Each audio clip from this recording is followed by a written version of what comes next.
Всем привет! Сегодня мы приготовим блинный торт в стиле Тиффани. Он получается очень вкусным и красивым и отлично подойдет для подачи на праздничный стол. Для начала приготовим блины. Если у вас есть любимый рецепт блинов, вы можете испечь блины по своему рецепту.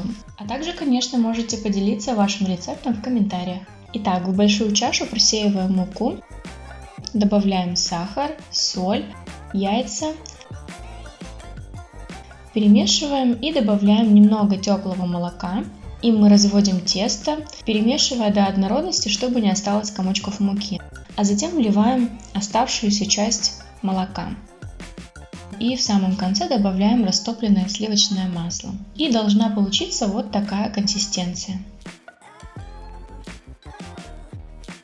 Разогреваем блинную сковородку и жарим блины с двух сторон примерно по минуте до румяности.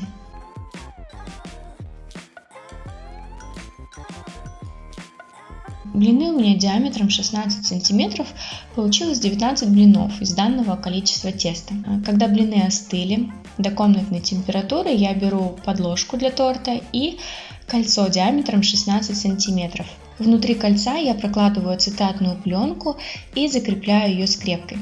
Для начинки у меня заварной крем на молоке двух цветов, бирюзовый и белый. Бирюзовый для прослойки торта, белый для декора.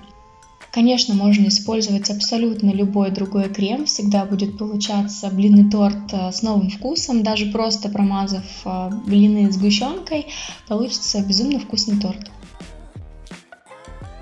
Итак, на дно я кладу блин и сверху добавляю примерно 2 столовые ложки крема.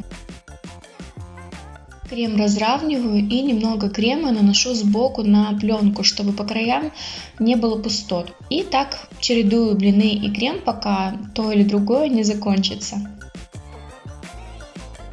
На самый последний блин я наношу немного белого крема и 3 видами насадок буду сейчас делать хаотичный узор по всей поверхности торта. И убираю торт в холодильник на стабилизацию. У меня уже прошла ночь, торт настоялся, пропитался. Сверху также украшаю серебристыми сахарными бусинками. Для красоты, для подачи на стол можно вокруг ацетатной пленки, вокруг торта обвязать красиво лентой, пофотографироваться. Ну, а затем, конечно же, я вам покажу все-таки торт в разрезе, поэтому снимаем ленту, пленку. И вот такой торт получился стабильный, в сторону никуда не поехал, очень ровный, красивый и, конечно же, торт очень вкусный. Я желаю всем хорошего дня, не забывайте делиться вашими любимыми рецептами блинов в комментариях. Пока-пока!